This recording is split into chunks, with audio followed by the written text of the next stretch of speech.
tem pessoas que estão debaixo de cativeiro e não tem noção. Exatamente. Como você já lembra de algum caso assim, de pessoas que você identificou como pastor, ó, fulano tem esse cativeiro, e ela própria não tem noção. Você lembra de algum Olha, assim? eu vou contar um episódio que eu vivi na prática, né, na questão da ministração.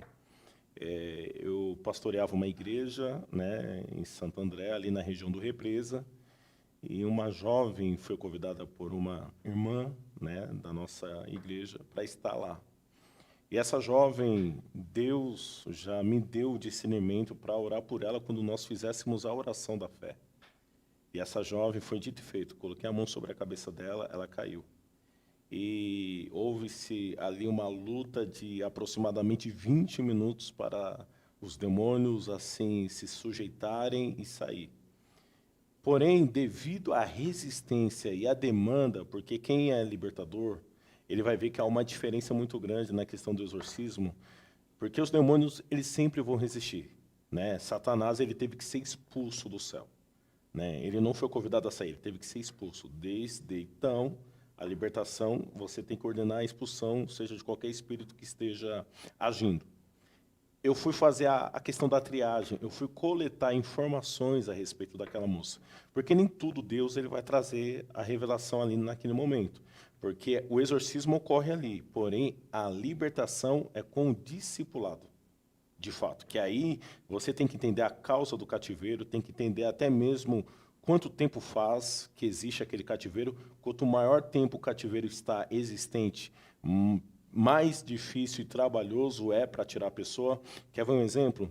O menino epilético, que Jesus estava com os discípulos lá no Monte Hermon e deixou os demais. E aí veio aquele pai, falou, olha, eu trouxe o meu filho e os seus discípulos não pôde libertar. E o próprio Cristo, ele já nos orienta, porque o próprio Cristo, ele já sabendo, mas ele deixou como uma chave de investigação para nós. Ele pergunta, há quanto tempo isso sucede com o menino? Então, aí vem essas perguntas chaves. Há quanto tempo está no cativeiro? Há quanto tempo você sente esses sintomas? Há quanto tempo você ouve vozes? Há quanto tempo você se sente oprimido? E aí o pai responde, desde a sua infância. Então, ali já foi identificado um cativeiro justamente desde a infância. Então, se ele falou desde a infância, nós podemos aqui conjecturar que o homem já era um homem formado, já era um indivíduo, porque a maioridade para os judeus é a partir dos 20 anos. Então, podemos identificar o cativeiro por intermédio dessa triagem, dessa abordagem, que aí com perguntas precisas você obtém algumas respostas, né, E pontuais. dessa jovem teve? Então, e aí o que acontece? Eu não tive um acesso direto com ela, mas eu tive com pessoas que conheciam ela. E pasmem, né, os ouvintes, a própria mãe transferiu para a filha um trabalho que havia sido vítima. Então, é como se ela tivesse chegado lá no lugar que nós agora temos que ter muito cuidado ao se referir. Eu falou assim, ó, foi um trabalho identificado contra a sua vida, você tem que transferir para alguém íntimo. E ela transferiu uma maldição para a própria filha. Então, a filha já entrou numa situação de cativeiro por conta da liberação da mãe. Olha, você falando isso, eu lembrei de um caso, pastor.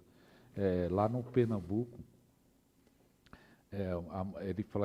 uma jovem fala assim, ó, minha mãe é oprimida, e ela foi contar a história porque era oprimida.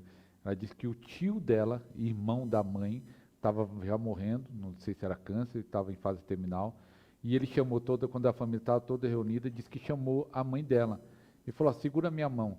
E aí quando ela segurou a mão, falou assim, ó, o que eu tenho, eu passo para você. E aí disse que a mãe contou, a mãe dela contando para mim o testemunho, que na hora que o tio dela falou isso, que era feiticeiro, falou que eu tenho, eu passo para você, que ele viu que ele estava morrendo, disse que a mãe sentiu como se fosse da cintura para baixo, como se fosse água escorrendo do pé dela, nas pernas dela, e a partir daquele dia, ela disse que a mãe dela nunca mais foi a mesma, como ficou perturbada, um processo de... ficou possessa, né?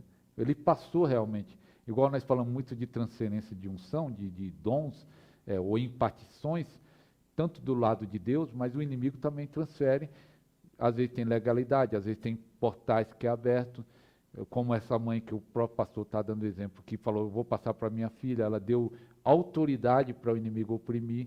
Então, tem pessoas, vamos dizer, depende da região, depende do pastor, você chega numa igreja, dá para saber, vamos dizer, aquela igreja tem 30% está debaixo de cativeiro, 20%, 50%, ou depende das pessoas, depende da busca.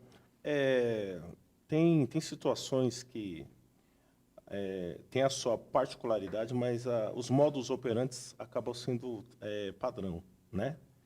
E só até para encerrar essa questão dessa jovem, para esse cativeiro ser desativado da vida dela, teria que fazer uma confrontação com ela e com a mãe. A mãe renunciar. Isso, a mãe, no caso, pedir perdão para a filha. E a mãe estava na igreja? Não, a mãe não estava na igreja, eu não tinha como ter acesso à mãe. E eu também não queria que essa jovem, toda vez que ela fosse na igreja, ela caísse, né, endemoniada, até porque ela poderia ficar constrangida e não querer nem mais voltar. Então, eu pedi para Deus uma estratégia. Aí foi quando o Espírito Santo falou no meu coração: ordene para que ele se amarre dentro dela. Então, ela ficava, assistia aos cultos, ela se contorcia, mas como estava amarrado, porque não tinha como aquele cativeiro ser desativado, porque não dependia daquela situação isolada. E aí, até então, eu não sei mais o que aconteceu com ela, mas foi um caso muito emblemático ao ponto de... Porque tem clientes que não acreditam em transferência. Mas, nesse caso, foi feita uma transferência no mundo espiritual e acabou, infelizmente, amarrando a vida dessa jovem.